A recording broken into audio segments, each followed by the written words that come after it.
Maurice Salmon est relieur d'art, mais restaure aussi des livres anciens comme cet incunable en parchemin, édité au XVIe siècle. Là, il manque des morceaux de parchemin. Là, il y a des petites déchirures, des cassures. Sa passion pour ce métier aux multiples facettes, il adore la partager avec ses stagiaires.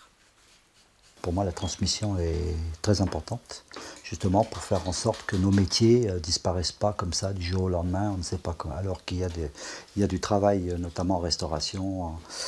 Et puis c'est aussi une manière de vivre qui est différente. Futur en transmission, c'est le thème mis en avant cette année durant ces Journées européennes des métiers d'art. Un thème particulièrement bien adapté.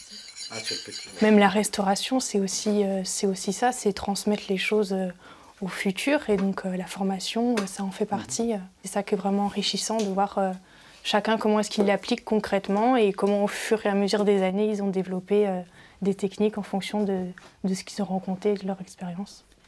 Cette autre créatrice envisage de donner des cours. Musicologue et modiste de formation, elle a développé suite à un deuil une technique très personnelle et intuitive, la broderie sur papier, et c'est la première fois qu'elle participe à ces journées. L'artisanat finalement a plusieurs visages. Il y a la pratique traditionnelle, il y a la transmission des savoirs et puis il y a la création contemporaine. On n'est pas obligé de tout cloisonner, on n'est pas obligé de séparer les arts, les artistes, les artisans. Et ce sont des journées comme ça qui permettent d'exposer un petit peu différentes approches. Et comme elle, une centaine de ces artisans artistes de toute l'Alsace ouvriront leurs ateliers au public durant le prochain week-end.